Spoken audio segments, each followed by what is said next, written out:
पण मगाशी एक ती मुलगी म्हणाली की बाबा सांगलीमध्ये कोणाचा तरी करेक्ट कार्यक्रम करायचा आहे, आणि आता मला त्यांना सांगायचं आहे, प्रत्येक वादळ पेलू आम्ही, आमच्यात आत्मविश्वास आहे, पायाखाली जमीन पाठीशी आबाळ आहे, पाय रोवणी जमिनीमध्ये आमचे गोपीचंद पडळकर सह्याद्री सारखे तात आहेत, जाऊन सांगा त्यांना तुमची या वाघाशी गाठ आहे, तुमची या वाघाशी गाठ आहे. आकाशात उडतोय, आकाशात उडतोय पाखरांचा थवा, आणि महाराष्ट्रामध्ये फक्त गोपीचंद शेट यांची हवा. टाळ्या वाजव भावा, जोरदार हात वरती. साहेबांना विनंती करतोय आपण मंचाला संबोधित व्हावं.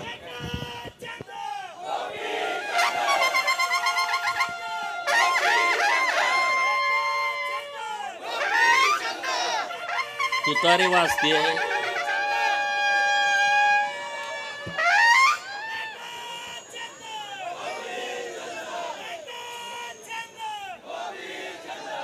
तुतारी आपलं पारंपरिक वाद्य आहे. एका माणसामुळे किती बदनाम होऊ शकते तुम्ही बघितलंय.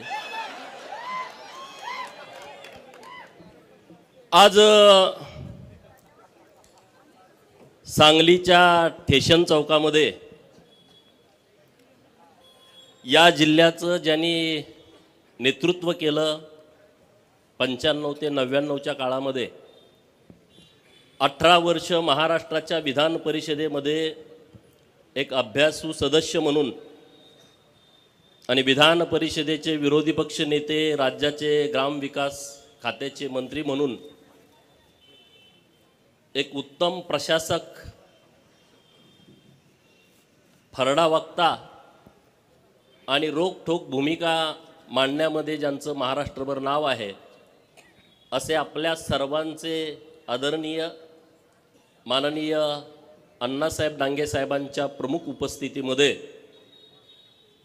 सांगली विधानसभा मतदारसंघाचे तिसऱ्यांदा आमदार म्हणून निवडून आलेले सुधीरदादा, महाराष्ट्राच्या आणि देशाच्या इतिहासामध्ये एकच विधानसभा, एकच पक्ष आणि 55 वर्ष आमदार म्हणून ज्यांनी प्रतिनिधित्व केलं, महाराष्ट्राच्या विधानसभेमध्ये आदर्श व्यक्तिमत्व म्हणून ज्यांची ख्याती आहे, असे स्वर्गीय डॉक्टर गणपतराव देशमुख साहेब यांचे नातू डॉक्टर बाबासाहेब देशमुख हे सांगोला विधानसभा मतदारसंघातून निवडून आले.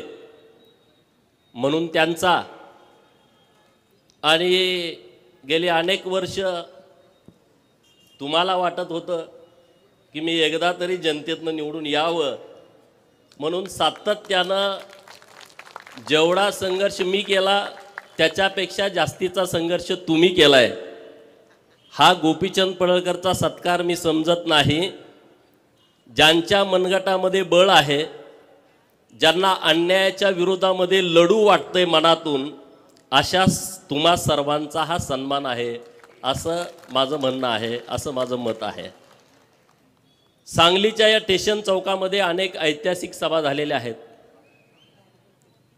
या सभांमध्ये तुम्ही अनेक वेळा असाल, माझे पत्रकार मित्र अनेक वेळा असतील, व्यासपीठावरील मान्यवर मंडळी अनेक वेळा असतील. मी पण काही वेळा इथं प्रचाराच्या निमित्तानं असेल, पक्षाची भूमिका मांडण्याच्या निमित्तानं असेल, मी अनेक वेळा या चौकामध्ये बोललो आहे. परंतु या चौकामध्ये जनतेतून निवडून आल्याच्या नंतर आमचा सन्मान होईल असं कधी वाटत नव्हतं, पण आज ते प्रत्यक्षात आलेलं आहे. आणि ते पण इतक्या भव्य दिव्यतेनं. एखाद्या मंत्र्याचा पण सत्कार असा होणार नाही, असा आमच्या तिघांचा सत्कार तुम्ही केलेला आहे. त्याबद्दल मी तुमचं मनापासून चांगली आहे व्यक्त करतो. अण्णाभाऊ साठे यांच्या लेखणीला धार देणारी ही सांगली आहे. छत्रपती शिवाजी महाराजांच्या स्वराज्य निर्मितीमध्ये ज्यांनी अत्यंत महत्त्वाची भूमिका मांडली, त्या भैरजी नायकांची ही सांगली आहे. ही सांगली लता दिदींची आहे. ही सांगली उद्योगपती किर्लोस्करांची आहे, चितळेंची आहे. ही सांगली क्रांतिसिंह नाना पाटलांची आहे. ही सांगली क्रांतीवीर नागनाथ अण्णा नायकवडींची आहे. आणि ही सांगली कृष्णा काठचा रॉबिन हुड बापू बिरू वाटेगावकरांची आहे. माझी सांगली जगात चांगली आहे आणि या चांगल्या सांगलीमधली तुम्ही सगळी सोन्यासारखी माणसं इथं उपस्थित आहात. तर माझा आवाज मला वाटतंय सांगलीच्या जेलमध्ये पण जात असेल, इथून जवळ आहे. मध्यवर्ती कारागृह सांगलीचं. आणि राजनंदिनी तिच्या भाषणामध्ये बोलली की अनेक वेळा खोट्या केसेसमध्ये सांगलीच्या जेलमध्ये आम्हाला राहावं लागलं. ही गोष्ट खरी आहे. 2014ला विधानसभेच्या निवडणुकीच्या पूर्वी 10 दिवस मी सांगलीच्या जेलमधनं सुटलो होतो. आणि केस काय होती तुम्हाला माहीत आहे. सगळीकडं त्याचा एकदम डांगोरा पिटला जातो विरोधकांच्याकडून.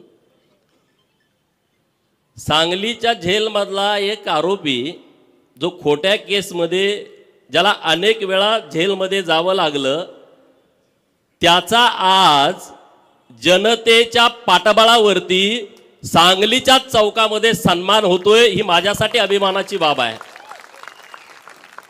प्रस्थापित व्यवस्थेच्या विरोधामध्ये तुम्ही जाण्याचा प्रयत्न केला तर पहिल्यांदा तुम्हाला जेलचा रस्ता दाखवला जातो, हे लक्षामध्ये ठेवा. आणि ज्यांची ही तयारी आहे त्यांनी राजकारणामध्ये पुढं गेलंच पाहिजे.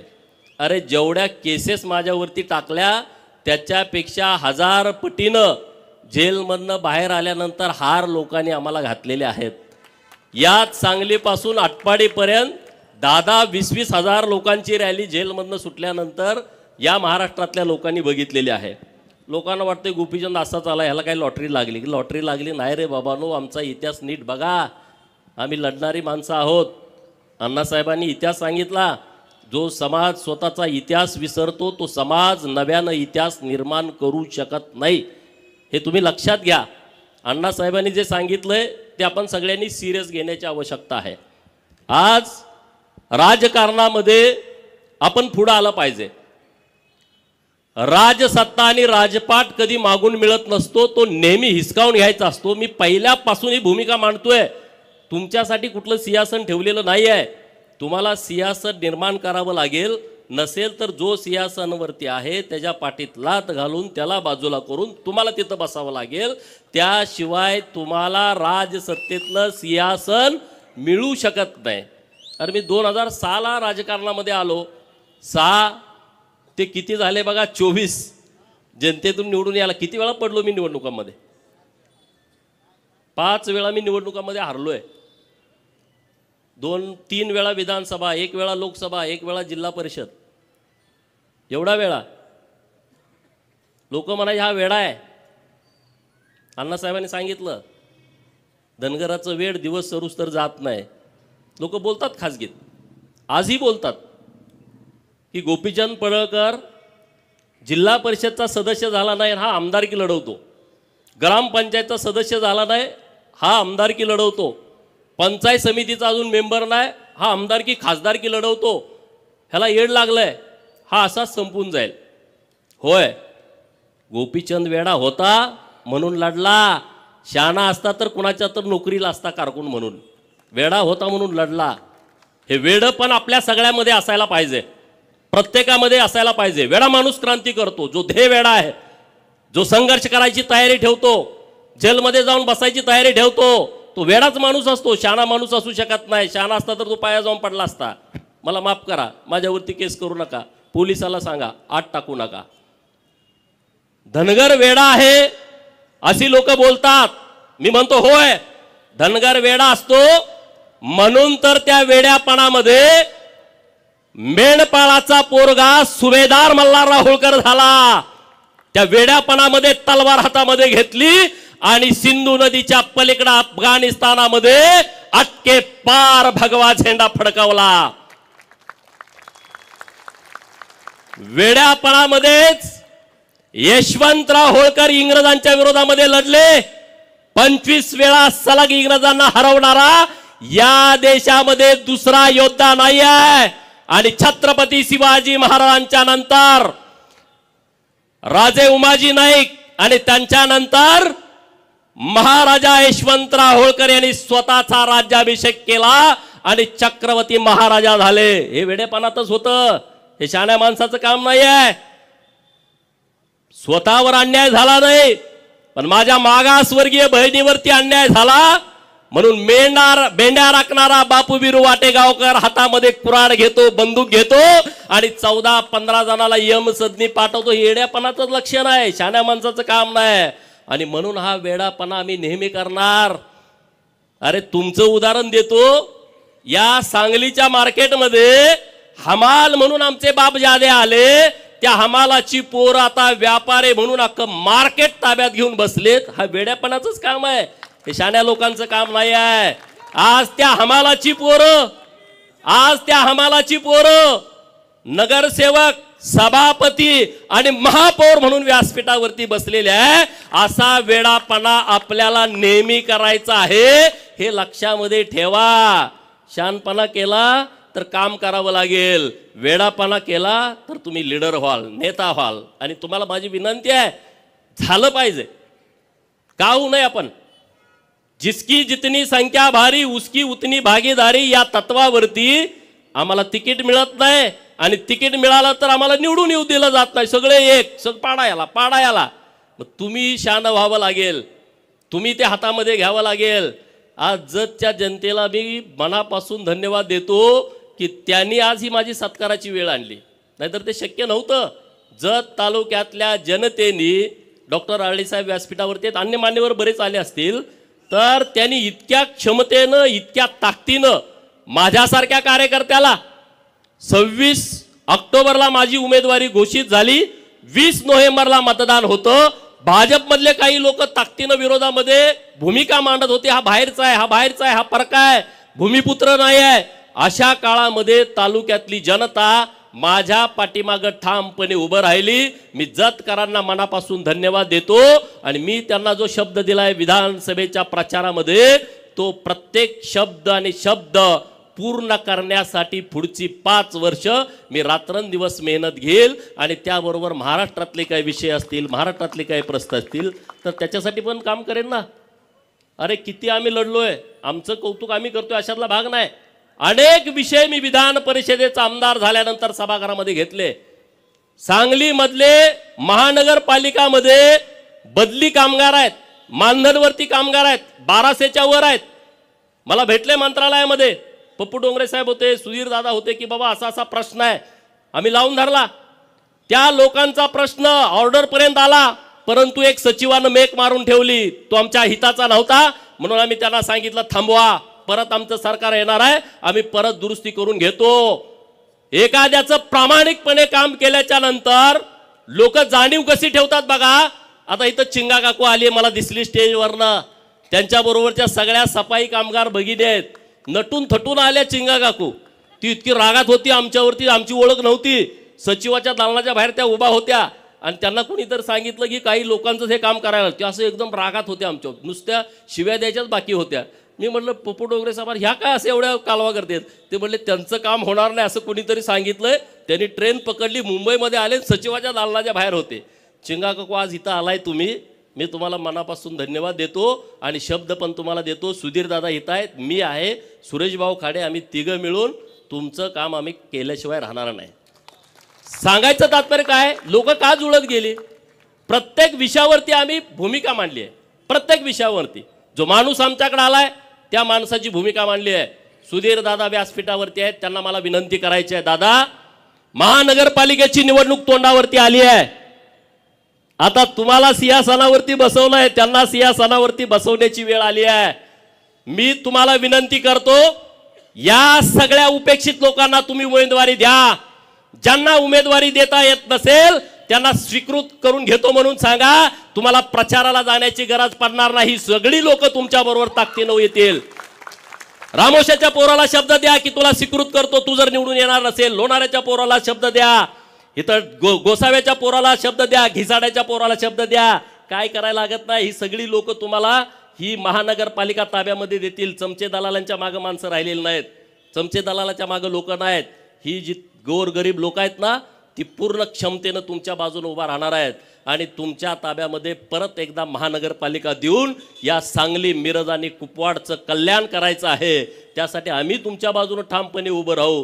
तुम्ही आमच्या सगळ्यांच्या पाठीमागं ताकद उभी करा. तुम्ही अगोदर करताच, त्याबद्दल दुमत नाही आहे. अनेक नगरसेवक झालेले आहेत, इथं दिनकर तात्या आहेत, पृथ्वीराज भैया आहेत, सगळे व्यासपीठावर मान्यवर मंडळी आहेत की जे निर्णय प्रक्रियेमध्ये आहेत.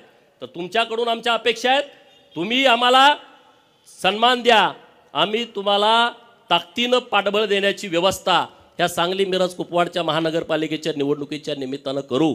त्याबद्दल अजिबात दुमत ठेवू नका. हा सांगली जिल्हा दोन पुढाऱ्यांचा आहे असे वारंवार वारंवार वारंवार म्हटलं जातं, नावं घेत नाही. हा सांगली जिल्हा यांच्या विचाराचा आहे. अरे विचार 5 मिनिटं सांगा ना व्यासपीठावर येऊ, त्यांचा विचार नेमका काय होता आम्हाला कळू द्या. काय विचार होता, कुठं त्याचं पुस्तक आहे का, एखादा ग्रंथ आहे का त्या विचाराचा, की ज्या विचारामुळं या जिल्ह्याला या राज्याला त्याचा फायदा झाला. अरे मी म्हणतो हा सांगली जिल्हा नागनाथांना नाईकवडींचा, हा सांगली जिल्हा क्रांतिसिंह नाना पाटलांचा हा जिल्हा आहे. हा जिल्हा 12 बलुतेदाराचा, 18 पगड जातीच्या लोकांचा, शेतकऱ्यांचा, कष्टकऱ्यांचा, गरीब मराठ्यांचा जिल्हा आहे. आणि त्यामुळं ह्या जिल्ह्यामध्ये परिवर्तन झालं पाहिजे. नुसतं राजकीय नाही, सामाजिक असलं पाहिजे, विकासात्मक राजकारण असलं पाहिजे, ते परिवर्तन झालं पाहिजे. आणि म्हणून तुम्ही जो आज आमचा सन्मान घेतलाय तिघांचा, त्या सन्मानानं आमची जबाबदारी वाढली आहे. निश्चितपणे तुम्हाला सांगतोय, सांगलीच्या ज्या अपेक्षा आहेत, अरे सांगलीमध्ये कुपवाड MIDC किती वर्षापासून तयार झाली, नवीन काय तिथं झालं का, नाही. मार्केट कमिटीमध्ये व्यापाऱ्यांना जागा नाही, नवीन काय प्रयोग झाला का. अरे ती मार्केट कमिटी भ्रष्टाचारानं अशी बरबटली आहे, जागा घेतली त्यात भ्रष्टाचार. काय तुमचं व्हिजन पाहिजे सांगली मार्केट कमिटीचं.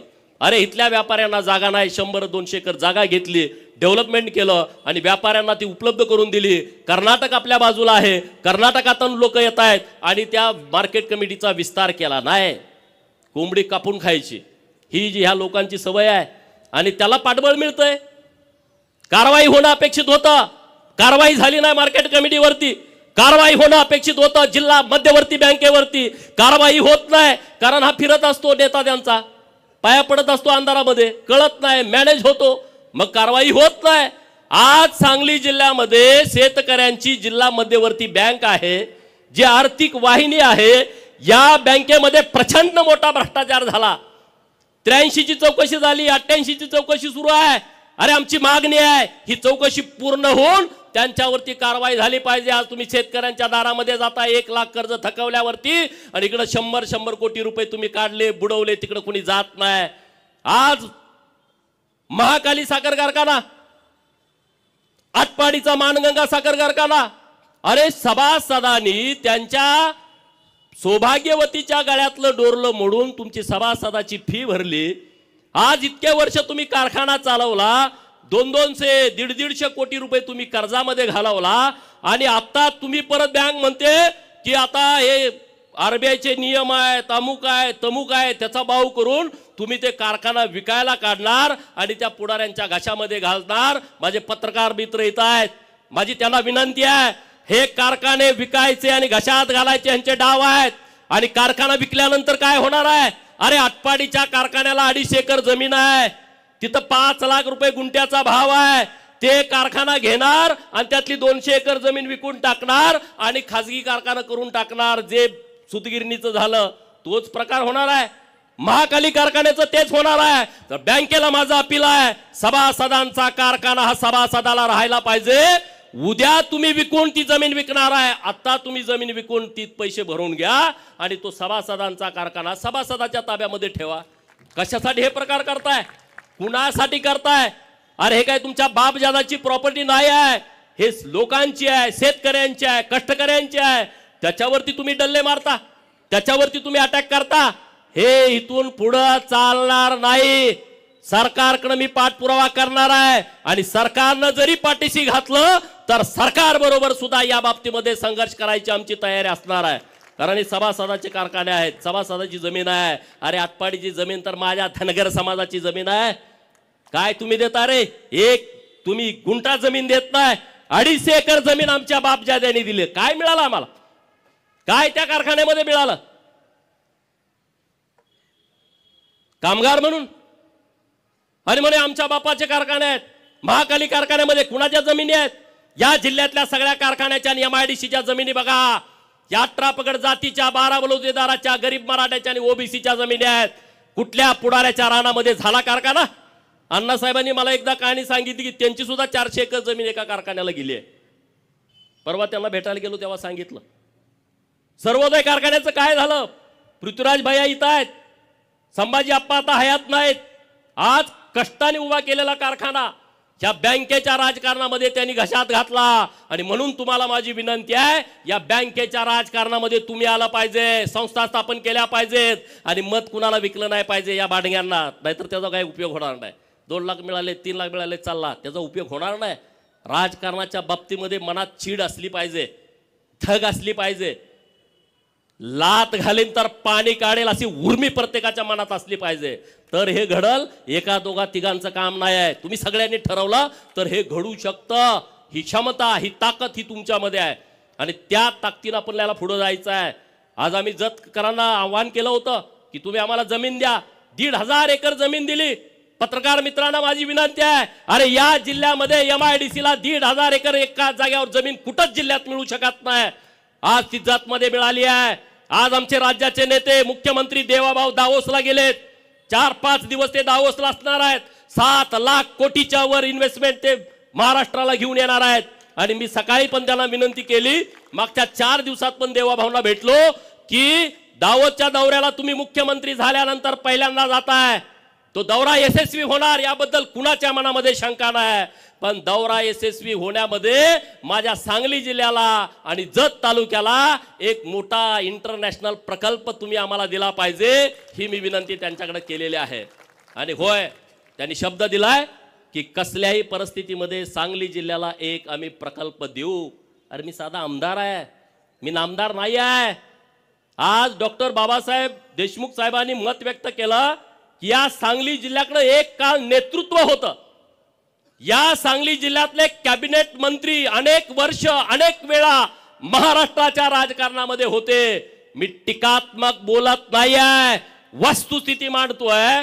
जर या सांगली जिल्ह्यातले एवढे मातबर नेते महाराष्ट्राच्या मंत्रिमंडळामध्ये होते, 1990 पासूनच्या राजकारणामध्ये होते, 90 पासून 2024 ला असा कुठला प्रकल्प त्यांनी आणला की त्याचं नाव त्यांना लोकांना सांगता येईल की ज्या प्रकल्पामध्ये माझ्या सांगली जिल्ह्यातली 10,000 पोरं काम करतायत आणि त्यांना 40-50 हजार रुपयाचं पेमेंट मिळतंय. एक प्रकल्प आहे का? नाही, आणू शकले नाही, कारण ती वृत्ती नाही. वसंतदादा मुख्यमंत्री असताना एकदा बोलले होते, जर जतला कृष्णेचं पाणी दिलं तर आमच्या कारखान्यावरती ऊस तोडायला कोण येणार, हे त्यांचं स्टेटमेंट होतं. हीच भावना प्रस्थापितांची होती. कृष्णा काठच्या सगळ्या पुढाऱ्यांनी जिल्ह्यातल्याच दुष्काळग्रस्त तालुक्यांच्या वरती अन्याय केले. जत असेल, कवटेमंकाळ असेल, तासगावचा काही भाग असेल, खानापूर असेल, आटपाडी असेल, याच लोकांनी अन्याय केला. पण कृष्णामाईंनी अन्याय केला नाही. याच कृष्णामाईचं पाणी आज जतला गेलं, कवटेमंकाळला गेलं, मंगळवेढ्याला गेलं, सांगोल्याला गेलं, खानापूरला गेलं, आटपाडीला गेलं, कडेगावला, पलूसला, तासगावला, मिरजच्या पूर्व भागामध्ये, माणला, खटावला. कृष्णामाईंनी दुजाभाव केला नाही, कृष्णामाईंनी अन्याय केला नाही. आज कृष्णामाईची ओटी जर माझ्या आईला भरू वाटली, माझ्या वहिनीला भरू वाटली, माझ्या ताईला भरू वाटली, तर आमच्या ओढ्यामध्येच कृष्णामाईचं पाणी आलंय. हे कृष्णामाईचे उपकार आज आमच्या दुष्काळी पट्ट्यावरती आहेत. देवाभाऊंचे उपकार आहेत. अरे 2-2 हजार कोटी, 7-7 हजार कोटी, टेंबूला 7,000 कोटी एका वेळेस मिळाले. म्हैसाळला सुधारित म्हैसाळ योजनेला 2,000 कोटी एका वेळेस मिळाले. मंगळवेढा तालुक्यातली 35 गावं दुर्लक्षित होती, काळ्या खुट्ट जमिनी आहेत. आज तिथं धनगर समाजाची संख्या मोठी आहे, कुणी तिकडे बघितलं नाही. देवेंद्र फडणवीस साहेबांनी 1,000 कोटीची योजना मंजूर केली. समाधान दादा अवताडे यांच्या प्रचारात शब्द दिला होता आणि तो त्यांनी शब्द पूर्ण केला. का नाही इथल्या लोकांना जमलं? जलसंपदा खात्याचे मंत्री होते 2.5 वर्ष, काय केलं तुम्ही? काय भूमिका घेतली? जे काम कार्यकर्ते त्यांच्यानं करतायत त्यांनाही माझा प्रश्न आहे. नेता दिसायला स्मार्ट आहे, देखणा आहे, बोलतोय, उच्च विद्या विभूषित आहे, तिकडं फॉरेनला जाऊन शिकून आला, पण जिल्ह्याला काय फायदा मिळाला? सांगलीला काय फायदा मिळाला? सांगलीकरांनी अनेक वेळा विश्वास देऊन महानगरपालिका दिली. अरे सुधीरदादांच्या नेतृत्वात तुम्ही दिली महानगरपालिका. इथं बऱ्यापैकी मोठ्या प्रमाणात निधी आणला गेला. तुम्ही या नेत्याकडे महानगरपालिका दिली, तुम्हाला काय मिळालं? काही मिळालं नाही. माझी विनंती आहे तुम्हा सगळ्यांना की तुम्ही ताकदीनं सोबत उभा राहावा, सुधीरदादांच्या सोबत उभा राहावा. आम्ही खांद्याला खांदा लावून काम करायला तयार आहोत, कारण सांगली बदलली पाहिजे. अरे मी या सांगलीत कॉलेजला होतो 2000 साली 11-12वीला. 2000 सालची सांगली आणि आताची सांगली काही फरक नाही, काही बदल नाही. माणूस कुठं चुकत नाही, काही भानगड होत नाही. अरे मग ह्याच्याबद्दल कुणीतरी केलं पाहिजे होतं. आमचे सगळे मित्र आहेत, तिथं बलराज आहेत, रावसाहेब आहेत, सगळी टीम आहे. तुम्ही पण अनेक वर्ष पत्रकारिता करताय. ह्याच्यावर कुणीतरी बोललं पाहिजे, कुणीतरी लिहिलं पाहिजे. अरे जतला आमच्या गावाला रस्ता नाही आणि तुमच्या पुढाऱ्याच्या गोठ्याला डांबरी रस्ता आहे, सिमेंटचा काँक्रीटचा रस्ता आहे. काय तुमच्या बापाचे पैसे आहेत? तुमच्या हातामध्ये सत्ता आली, तुमच्या हातामध्ये जिल्हा नियोजनची समिती आली म्हणून तुम्ही मनमानी करता. अरे दुर्दैव आहे.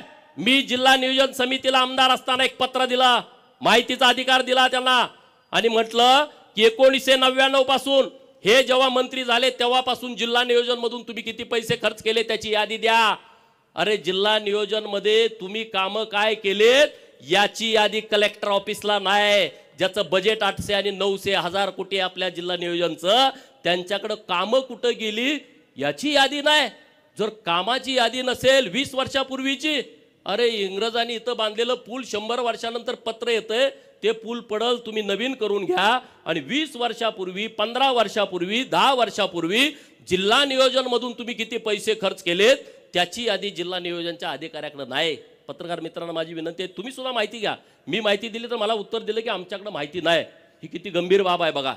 कुणी केला जतवरती अन्याय, कुणी केला आटपाडीवरती अन्याय? याच लोकांनी केलाय. बाहेरचा माणूस आला नाही अन्याय करायला. आणि म्हणून तुम्ही मला निवडून दिलाय जातकरांनी. माझी जबाबदारी जतची तर आहे, पण सांगली जिल्ह्यातल्या उपेक्षित भागामध्ये जिथं जिथं कुठं काम करावं लागेल तिथं तिथं गोपीचंद छातीचा कोट करेल. आणि तुमच्या पुढे एक पाऊल असेल, तुम्ही चिंता करण्याची गरज नाही, अजिबात करायची गरज नाही. आणि राजकारणामध्ये काय भ्यायचं कारणच नसतं. डॉक्टर बाबासाहेब आंबेडकर साहेबांनी आपल्याला इतके अधिकार दिलेले आहेत, तुम्ही कशाला भीताय? काय नाही. ही लढाई काय तुम्हाला बंदूक घेऊन, पिस्तूल घेऊन, बॉम्ब गोळा टाकायची लढाई नाही आहे. ही लढाई विचाराची आहे आणि एका बोटाची आहे. ईव्हीएम वरती बोट पटा पटा पटा तुम्हाला काय करायचं ते करू शकता. तुम्हाला हे तर काय हाणामाऱ्या करायची नाही लढाई. त्यामुळं कुणाला घाबरायचं कारण नाही. आता जिल्ह्यामध्ये एक चांगलं संघटन होण्याची आवश्यकता आहे. कारण 90चे काय टीम होती ती आता राजकारणातून बाहेर पडते, नवीन टीम आली. 90चा आमदार एकटा जयंतराव आहे. 11,000 निवडून आल्यामुळं तो पडल्यासारखा आहे. आणि जयंतरावचं दुखणं दुसरं आहे की आरआरचा पोरगा आमदार झाला आणि माझा पोरगा आमदार होत नाही, ह्याचं टेन्शन सगळ्यात जास्त जयंतरावला आहे. आणखी काही नेत्यांना पण त्यांचं नावं घ्यायला नको, हे लगेच स्फोट करतात राज्यामध्ये. आरआर बरोबर असणाऱ्या अनेक पुढाऱ्यांचं दुखणं हे आहे की आरआरचं पोरगा आमदार झालं, मग आमचं कसं होणार, तुमचं कसं होणार? तुमची लायकी, तुमची क्षमता, तुम्ही काम केलेलं. जतमध्ये पण चाचपणी केली होती माझ्या अगोदर. त्यांचं ती एजन्सी ते फार हुशार माणूस आहे. एजन्सीचा रिपोर्ट आला नापास पूर्ण. काही जरी केलं तर काही होत नाही. परत त्यांनी हातकलंगले लोकसभेचा सर्वे केला, नापास. सांगलीत पुढी सोडली, लोकसभेला इकडे उभा राहणार आहे, ह्या पार्टीत येणार, होत नाही, शक्य नाही. सत्ता आणि पैसा या मस्तीवरती राजकारण करायची आता वेळ गेलेली आहे, वेळ संपलेली आहे. सत्ता आणि पैशावरचं जर राजकारण असतं तर हा गोपीचंद आमदार होऊ शकला नसता. लोकांच्या हातामध्ये ह्या सगळे विषय गेलेले आहेत, लोकांच्या हातामध्ये ह्या निवडणुका गेलेल्या आहेत. मी लोकसभेला उभा होतो, सांगलीकरांनी मला मतं दिली. एवढी काही जास्त नाही मतं, पण बऱ्यापैकी दिली. आता सुधीरदादा तेव्हा विरोधात असल्यामुळे मतं कोण देणार आपल्याला? तेव्हा मतं आपल्याला मिळाली नाहीत. परंतु मी तेव्हा इथं भाषणं केली होती या चौकामध्ये. मी खासदार झाल्याच्या नंतर मी हे करेन, म्हणजे सगळ्यात महत्त्वाचा होता की 7 स्टार लायब्ररी करेन, असा मी शब्द तेव्हा विद्यार्थ्यांना दिला. पण मी झालोच नाही तर कसा देणार? आता विधानसभेचा आमदार झालोय, सुधीरदादांच्या बरोबर गट्टी करून त्यांचा फंड, माझा फंड असं करून सांगलीमध्ये एक विद्यार्थ्यांच्यासाठी 7 स्टार लायब्ररी करण्याचा विचार आम्ही करतोय. दादा देऊ ना शब्द, तुमच्या वतीनं देऊ ना? हा सुधीर दादांच्या वतीनं शब्द मी देतो की आपण करू शकतोय, आपण बदल करू शकतोय. सांगलीतले लोक खूप चांगले आहेत, काम करण्याची क्षमता असणारी लोक आहेत, टीम पण खूप चांगली आहे. तर अशा पद्धतीनं आपण सगळेजण पुढं जाऊ. डॉक्टर बाबासाहेब देशमुख साहेब विधानसभेवरती निवडून आलेले आहेत, त्यांच्याकडे इतका मोठा वारसा आहे, त्यामुळे त्यांची जबाबदारी माझ्यापेक्षा जास्त आहे. मी हुबला काय म्हणून सगळ्याला जग जाहीर आहे, पण त्यांना तसं करून चालत नाही. मला काय उलटं पालटं आहे ते हुबला काय जाऊ दे असं म्हणतात, पण तुम्हाला तसं करून चालणार नाही. कारण तुम्ही आबासाहेबांचे नातू असल्याच्यामुळं तुम्हाला तेवढंच बोलावं लागेल, तेवढंच निर्णय घ्यावे लागतील, तशा पद्धतीनंच तुम्हाला पुढं जावं लागेल. आणि आबासाहेबांच्या कार्यकर्तृत्वावरती आज अख्खं महाराष्ट्र अभ्यास करतो, त्यांना आदर मानतो, अभिमान आहे. माझ्यासारख्या कार्यकर्त्याला अभिमान आहे. आबासाहेबांची विचारसरणी वेगळी, आमची वेगळी होती. आबासाहेब अनेक वेळा स्टेजवरनं मला दम द्यायचे, मी एका माणसाविरोधात बोललो का तू बस नाही मी निघालो म्हणायचे. पण आबासाहेबांच्या बद्दल प्रचंड आदर सगळ्यांच्या मनामध्ये आहे, सगळ्या लोकांच्या मनामध्ये आहे. आणि देवेंद्र फडणवीस साहेबांनी सभागृहामध्ये मागणी केली होती की आबासाहेबांचा अर्धाकृती पुतळा हा विधान भवनात बसवायचा.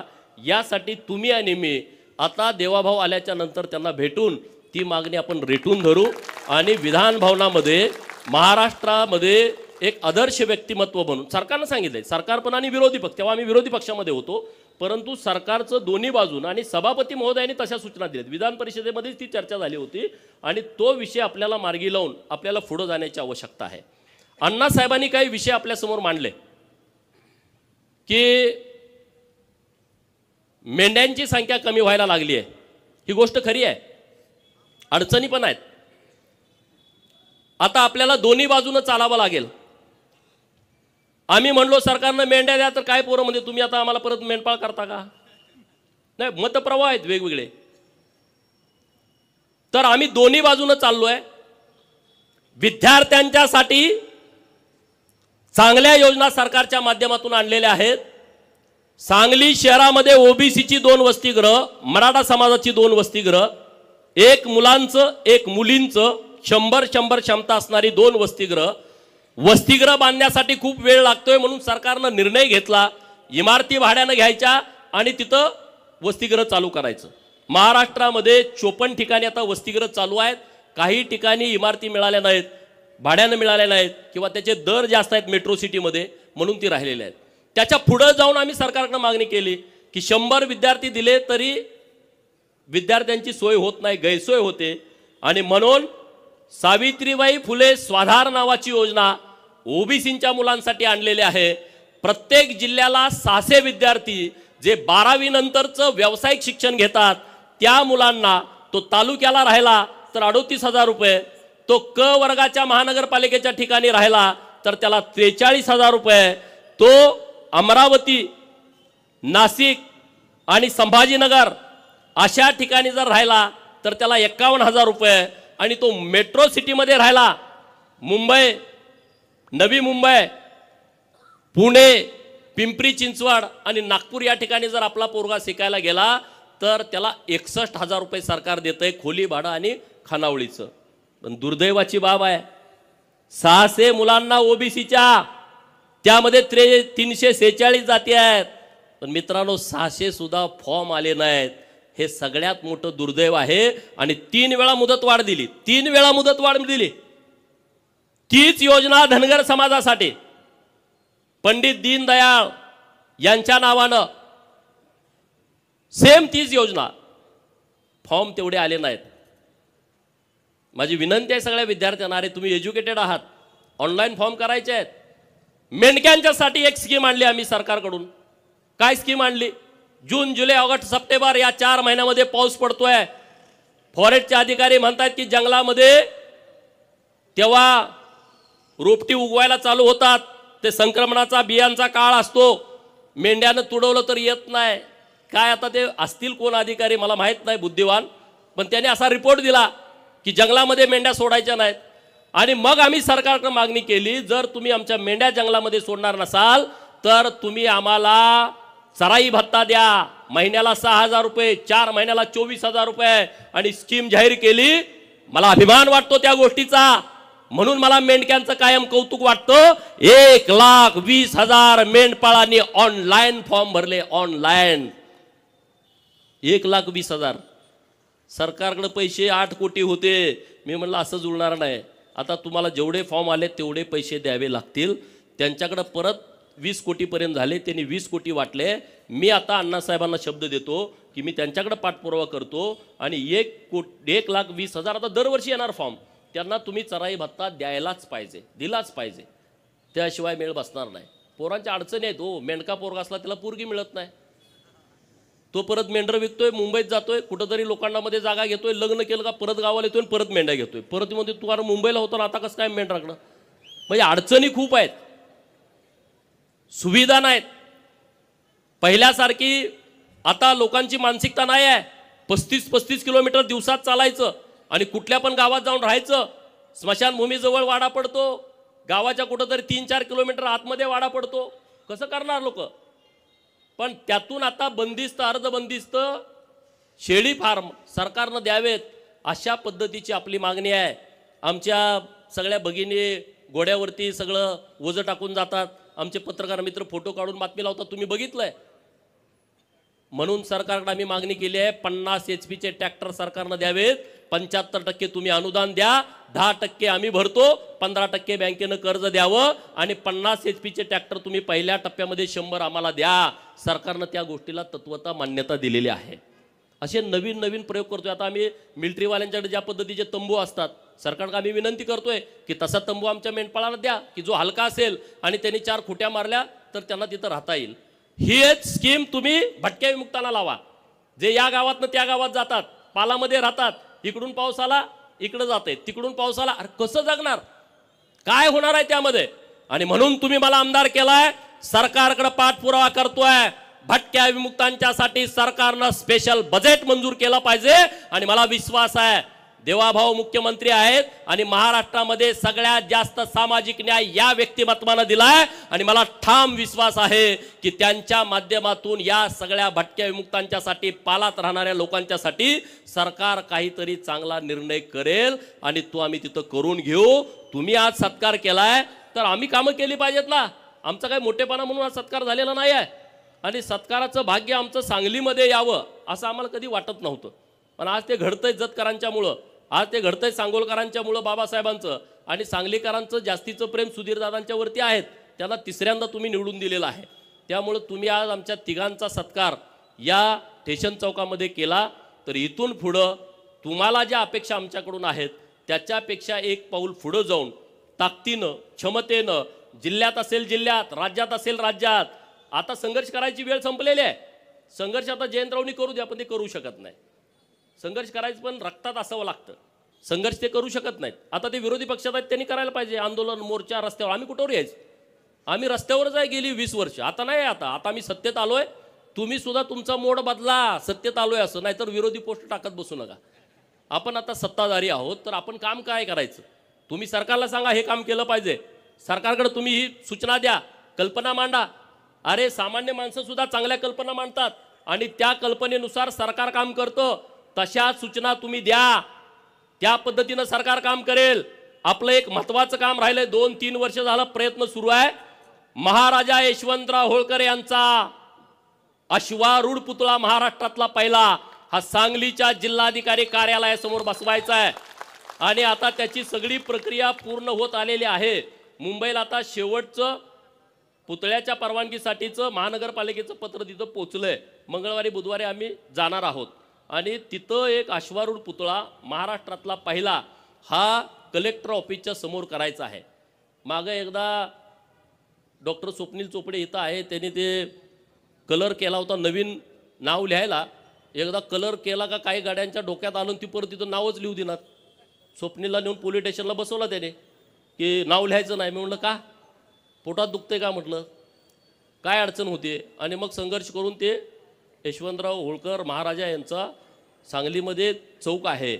आणि तुम्हाला सांगतोय, जर तुम्हाला राजकर्ती जमात बनायची असेल, महाराजा यशवंतराव होळकर जोपर्यंत तुम्हाला समजणार नाहीत, महाराजा यशवंतराव होळकर यांचं तैलचित्र तुमच्या घरात लागणार नाही, महाराजा यशवंतराव होळकर यांची जयंती गावागावात साजरी होणार नाही तोपर्यंत तुम्ही राजकर्ती जमात बनवू शकत नाही. म्हणून माझी तुम्हाला विनंती आहे की महाराजा यशवंतराव होळकर यांची जयंती गावागावात साजरी झाली पाहिजे. घोड्याचा फोटो तैलचित्र आम्ही नव्यानं प्रकाशित केलंय. तो फोटो तुमच्या घरात प्रत्येकाच्या असला पाहिजे आणि त्यांचा सगळा इतिहास वाचून घ्या. अण्णासाहेबांनी काही पुस्तकं लिहिलेली आहेत, तिकडं सोनवणे सरांनी काही पुस्तकं लिहिलेली आहेत, नास इनामदारांनी झुंज नावाची कादंबरी, हे वाचा तुम्ही. वाचल्याशिवाय काय होणार नाही. नाही तर तुम्ही ह्याच्या मागं पळणार. ते तुम्हाला ही मोठी माणसं, ही मोठी नाहीत लोक. मी अनेक वेळा सांगतो, तुम्ही ऐकत नाही. त्याला माझा नाही इलाज आहे. ही मोठी नाही, बिंडोक लोक आहेत, हे होपलेस लोक आहेत. ह्यांनी काय नाही, आपल्याला ते लांबनं दिसतंय. आपल्याला गेस्ट हाऊसच कधी कळू दिलं नाही, लांबनंच बघायचो. हे मोठ्या लोकांसाठी. अरे तुमचाही ते, तुम्ही जाऊन बसा की तिथं आयटीत, काय बिघडतंय? आपली प्रॉपर्टी आहे ती, सरकारची प्रॉपर्टी म्हणजे जनतेची प्रॉपर्टी. तुम्हाला ती मोठ्या माणसासाठी आहे. मोठ्या माणसासाठी नाही, तुमच्यासाठी पण आहे. तिथं एकदा जाऊन बसा, रुबाबा, जेवा, ऑर्डर द्या, एक दिवस झोपून या ना तिथं, काय बिघडतंय? हां ना, ती लोकांसाठी आहे. मोठ्या तुम्ही तोपर्यंत ते तुमच्या ताब्यात घेत नाही. कलेक्टर ऑफिसला गेला, भेटाय ना, शिपायात जाऊ ना, धडका मारून जावा ना, साहेबाला जाऊन भेटा, तहसीलदारला जाऊन भेटा. मध्यस्थ शोधताय. मध्यस्थ काय करताय? भीती घालताय तुम्हाला, पैसे घेताय तुमच्याकडून, दलाली करताय. त्याचा उपयोग होत नाही. तुम्ही जावा ना तिथं, लोकांच्यासाठी जावा, गरिबांच्यासाठी जावा. जात पडताळणी ऑफिस आहे इथं, किती लोकांचे दाखले मिळाले नाहीत, जावा ना तिथं, दरडावा ना, बोला. नंदीवाल्याच्या पोराला जातीचा दाखला मिळाला नाही, का नाही मिळाली जात पडताळणी? तुम्ही खडसावा ना तिथं जाऊन. गोसाव्याच्या पोराला का नाही दिलं, डवऱ्याच्या पोराला का दिलं नाही? तुम्ही करा ना मोठ्या भावाची भूमिका. नुसतं भाषण करून उपयोग नाही. मोठ्या भावाची भूमिका ही कृतीतून तुमची दिसली पाहिजे, तर तुम्ही पुढे याल, अन्यथा तुम्ही पुढे येणार नाही. एकटा गोपीचंद, एकटा डॉक्टर बाबासाहेब आमदार होऊन तुमचा प्रश्न मिटत नाही. असे शेकडो आणि हजारो गोपीचंद महाराष्ट्रामध्ये तयार व्हावे लागतील, तेव्हा कुठं तुम्ही या प्रवाहात याल, अन्यथा प्रवाहात येणार नाही. आता जिल्हा नियोजनची सदस्याची नेमणूक होईल. कुठं आहे सरकारचं धोरण? पत्रकार मित्रांच्याकडे माझी विनंती आहे, मी पण मागणी करतोय, जिल्हा नियोजन मध्ये सुद्धा रिझर्वेशन आलं पाहिजे. निमंत्रित सदस्यामध्ये सुताराचं, लोहाराचं, कुंभाराचं पोरग जिल्हा नियोजनचा सदस्य म्हणून कलेक्टर ऑफिसला पालकमंत्र्याच्या समोर बसलं पाहिजे. कधी बसणार? ते नाही बसणार. त्याला माहित नाही, त्याला कल्पना नाही. मला तुम्ही आमदार केलाय आणि मी जत मध्ये जाहीर केलंय आमच्या सगळ्या सहकारी मित्रांची परवानगी घेऊन. ज्या शासकीय कमिट्या आहेत माझ्या जत विधानसभा मतदारसंघामध्ये, ज्या समाजाला कधीच प्रतिनिधित्व मिळालं नाही, ज्याला कधी उमेदवारी मिळाली नाही, त्या समाजातल्या तरुण पोराला तहसीलदारच्या शेजारी बसायचा अधिकार त्या समितीच्या माध्यमातून आम्ही देणार आहे. कलेक्टर ऑफिसला कलेक्टर साहेबाच्या शेजारी बसून चर्चा करण्याचा अधिकार जर मर्याय गाडेवाल्याच्या पोराला जर मला देता आला तर त्या आमदारकीचं सार्थक झालं असं मी समजेन. आणि तशी पोरं मी शोधतोय आणि त्यांना इथं आणून बसवणार आहे. डवऱ्याची, गडस्याची, लवाराची, कुंभाराची, सुताराची पोरं, नाभिकाची पोरं, मातंग समाजाची, गरीबाची पोरं, ज्यांना कधी सन्मान मिळाला नाही. कमिट्यावर तर टाका की रे.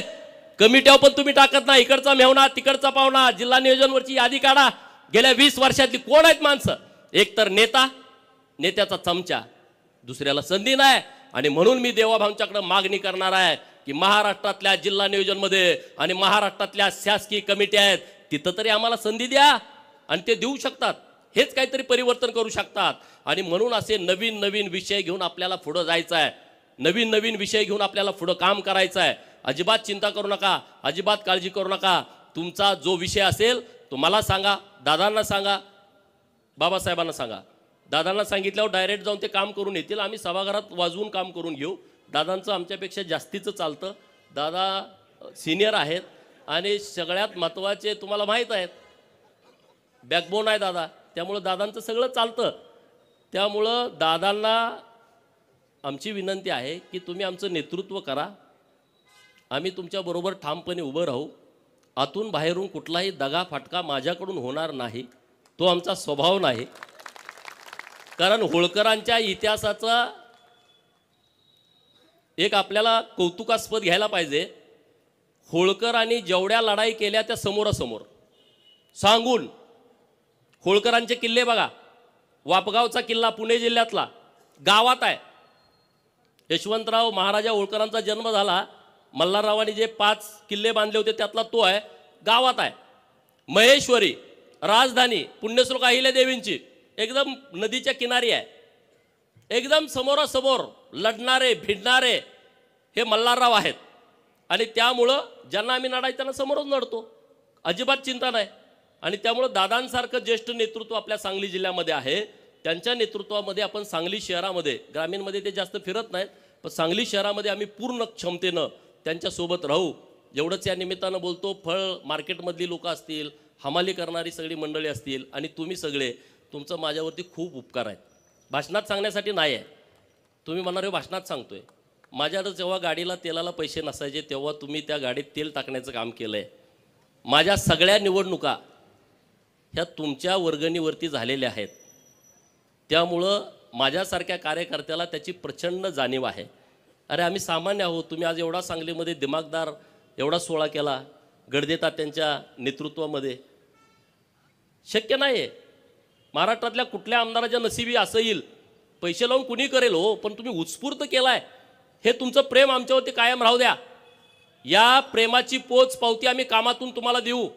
गडदे तात्या आणि सगळे सिनियर लोक आहेत व्यासपीठावर. आता एकाच नाव घेतलं तर अनेकांची लोक राहतील. आता आपले सांगलीचा आदर्श महाराष्ट्रातल्या सगळ्या महानगरपालिका क्षेत्रामध्ये राहणाऱ्या उपेक्षित वंचित लोकांनी घेतला पाहिजे, असा आदर्श घालून देणारी सगळी मंडळी व्यासपीठावरती आहेत. आणि त्यामुळं तुम्ही जो आमचा मान सन्मान केला आहे, सत्कार केला आहे आणि अण्णासाहेबांच्या उपस्थितीत केला आहे, आणि अण्णासाहेबांनी इतकं चांगलं आम्हाला आज मार्गदर्शन केलेलं आहे, कुठलाही फटका न मारता त्यांनी आम्हाला व्यवस्थितपणे आशीर्वाद दिलेले आहेत. त्याबद्दल अण्णासाहेबांचं मी मनापासून आभार व्यक्त करतो. अण्णासाहेबांचं फार मोठं योगदान आहे. चौंडी हे अण्णासाहेबांमुळं महाराष्ट्राला कळालं. नंतर जानकर साहेबांनी त्याचं पूर्ण महाराष्ट्रातल्या लोकांच्यापर्यंत नेलं. चौंडीला तुम्ही गेलं पाहिजे. 31 मेला जयंती आहे पुण्यश्लोक अहिल्यादेवींची आणि 300वी जयंती आहे. यावर्षी सरकारनं 75 कोटी रुपये बाजूला काढून ठेवलेत अहिल्यादेवींच्या जयंतीला. मुख्यमंत्री महोदयांना मी परवा पत्र दिलंय की पुण्यश्लोक अहिल्यादेवींची जयंती सरकारनं कशी साजरी करायची त्याची तुम्ही बैठक बोलवा, अण्णासाहेबांना बोलवा, आमच्या सगळ्या लोकप्रतिनिधींना बोलवा आणि तुम्ही पुढच्या 2 महिन्याचा आराखडा करा. ठीक आहे, 1 दिवसाची पुण्यतिथी होणार नाही तर 2 महिन्याचा कार्यक्रम होईल. देवाभाऊंनी त्याला मान्यता दिलेली आहे. त्यामुळं हा जयंतीचा कार्यक्रम तुम्ही गावागावामध्ये करा. अरे अहिल्यादेवींचं खूप मोठं काम आहे. छत्रपती शिवाजी महाराजांच्या नंतर हिंदवी स्वराज्याचे पताका ही होळकरांनी खांद्यावरती घेतली, अन्य काही सरदारांनी पण घेतली, परंतु अहिल्यादेवीने जे काम केलेलं आहे ते काम कुणीच विसरू शकत नाही.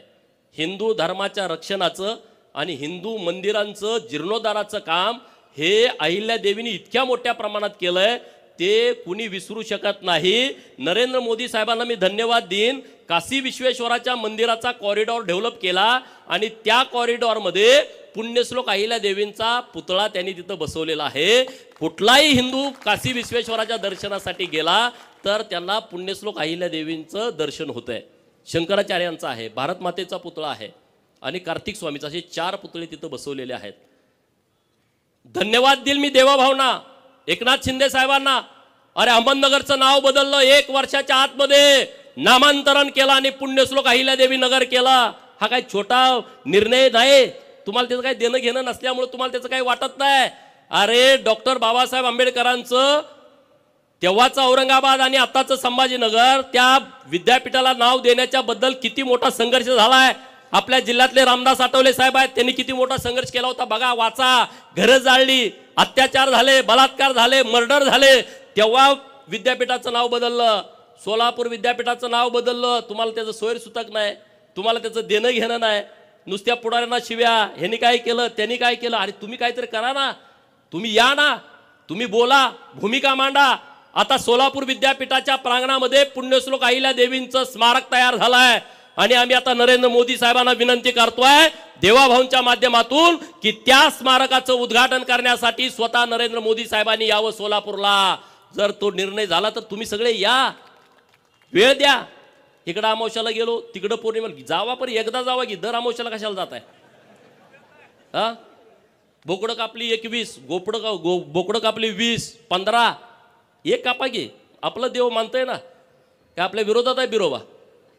हा, मसोबाला बोकडा कापलं, एक कापा ना, बारकं कापा, 8 किलोचं 7 किलोचं, 50-50 किलोची बकरी, 50-50 किलोची बोकडं बंद करा ना.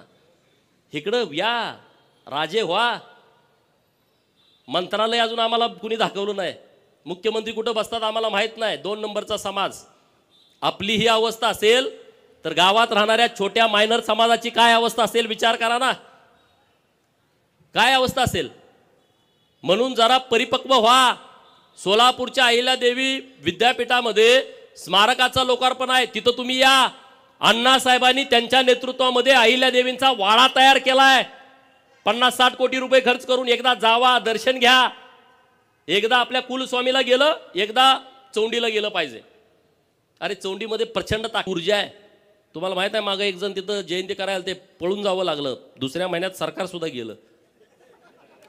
नाही शक्ती आहे, कुणाला पटो अगर कुणाला न पटो, ही ताकद आहे तिथं चौंडीमध्ये. आणि तुम्ही जात नाही, तुम्हाला माहिती नाही. लग्न झाल्यानंतर नवरा बायकोला खंडोबाला गेले, मकोबाईला गेले, बिरोबाला गेले, चौंडीला जाऊन या म्हणून सांगा ना. तुम्ही पांडा पाडा ना, जावा. लग्नामध्ये कोट घालताय, बूट घालताय, एकदा फेटा बांधा, घोंगडं टाका. काय लग्न मोडते काय नवरी? करा ना. आता माझं झालं नाही तर मी केलं असतं तसं, तुम्ही करा ना तसं. मला अभिमान वाटतो. मी जेव्हा आमदार झालो तेव्हा मी डोक्याला पिवळा फेटा आणि खांद्यावरती घोंगडं टाकून मी शपथ घेतली. अरे महाराष्ट्रातल्या धनगरांचे नाही, देशातल्या धनगरांचे मला फोन आले आणि तिथली लोक त्यांना विचारायला लागली. कर्नाटकच्या एका मंत्र्यांचा मला फोन आला, त्यांना नीट हिंदी पण बोलता येत नव्हतं. ते म्हणले, आमची लोक मला म्हणायला लागली, तुम्ही का नाही असं बांधलं, तुम्ही 4 वेळा मंत्री झाला, तुम्ही असं का नाही केलं की तुम्ही 6 वेळा आमदार झाला. करा ना तुम्ही जे करता ते लोक करतात. हे सगळं चालूच आहे रे. आपल्याला एक वेगळं पण आहे, हे कुणाला नाही आहे. ज्याच्या डोक्यावर पिवळा फेटान खांद्यावरती घोंगडा आहे, तुमची ओळख सांगायची गरज नाही. हे तुम्ही करा. ढोल वाजवले आता येताना, लाज बाळगू नका, शिका ना. मी वाजवतो, तुम्ही वाजवा. गजी ढोल शिकायला पाहिजे आपलं. अरे आपलं एक वेगळेपण आहे, आपली एक संस्कृती आहे, ती आपण जपली पाहिजे. त्याच्यासाठी लाजलं नाही पाहिजे. मी जेव्हा मुंबईमध्ये जायचो तेव्हा तिथले अधिकारी हळू बोलायचे, इकडं तिकडं बघून मला भेटायचे. मी इकडचं आहे, मी तिकडचं आहे, वेगळं सांगायचं. जातीचा विषय येतोच हो, कुणी जरी नाकारला तरी. जात चिकटलेली आहे. किती जरी पुरोगामी महाराष्ट्र म्हटलं तर तसं काही नाही आहे. हे सगळं थोतांड आहे. तुम्ही एसटीत जरी बसला, शेजारचा माणूस तुम्हाला विचारतो तुमचं गाव कुठलं, तुमचं नाव काय. आडनावावरनं जर त्याला जात कळली नाही, तुमच्या पाहुण्याचं आडनाव काय, पाहुण्याचं गाव कुठलं, त्याच्यावरून त्याला जात कळली नाही तर 10 मिनिटांनी म्हणतोय तुमची जात कुठली हो. एसटीत बसलेलं, त्याला काही संबंध नाही, त्याचं काही देणं घेणं नाही, तुमची त्याची ओळख नाही, तरी ते विचारताय जातीवरती येतंय. अरे मग जर आपल्याला असं वैभव मिळालं असेल तर तुम्ही ते जपलं पाहिजे, ते टिकवलं पाहिजे. गोपीचंद तुम्हाला वाटला हे नालायक आहे, मला सोडून द्यावं, पण दुसरा विषय घेऊन तुम्ही पुढे या ना.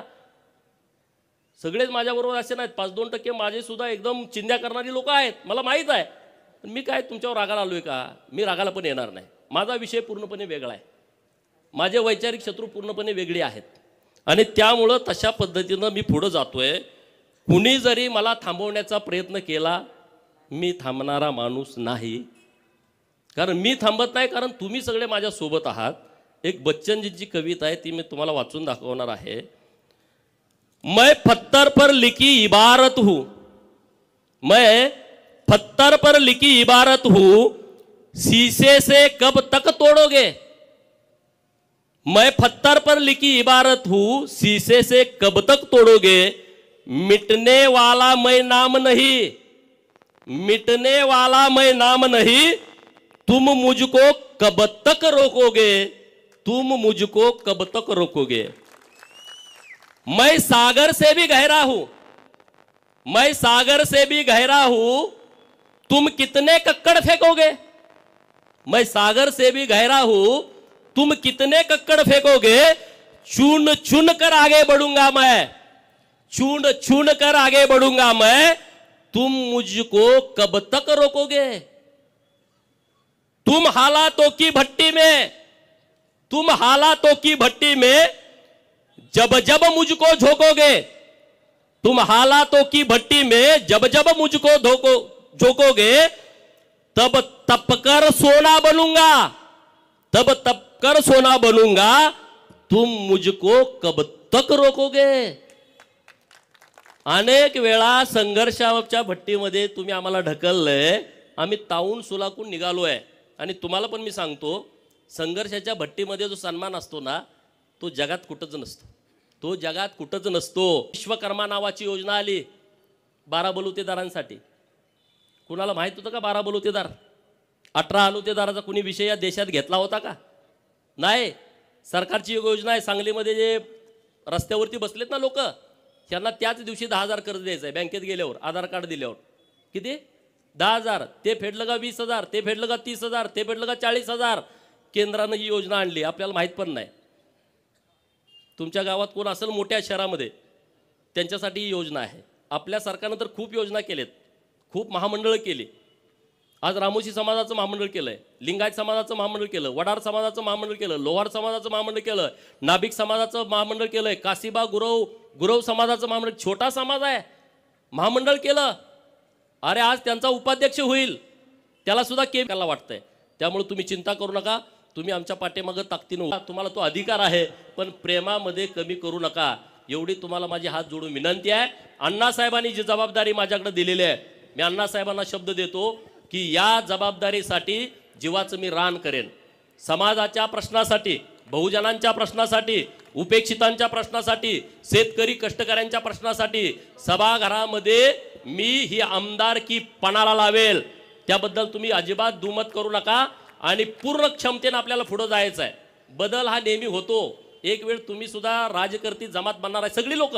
मी नुसतं धनगर समाजासाठी बोलत नाही. अरे उकिरड्याचा पांग फिटतो. आपल्या घरात आई म्हणते की नाही, उकिरड्यांचा सुद्धा पांग फिटतो. अरे आपण तर अशी धडधाकट सगळी मंडळी आहोत, आपला सुद्धा पांग फिटेल. आमच्या चिंगा काकूचा सुद्धा पांग फिटणार आहे पुढच्या महिन्यामध्ये, फिटणार आहे. काही चिंता करू नका. आणि त्यामुळं इतक्या मोठ्या संख्येनं तुम्ही आला, उपस्थित राहिला, त्याबद्दल मी तुमचं सगळ्यांचं मनपूर्वक आभार मानतो. ज्या सगळ्या लोकांनी यामध्ये काम केलं आहे, सगळ्यांची नावं घेता आली नसतील, परंतु तुम्ही पूर्ण ताकदीनं इतका भव्य दिव्य देखणा कार्यक्रम घेतला, अख्ख्या सांगलीमध्ये सगळं वातावरण तयार केलं आहे, त्याबद्दलही तुम्हाला धन्यवाद देतो आणि थांबतो. खूप खूप धन्यवाद.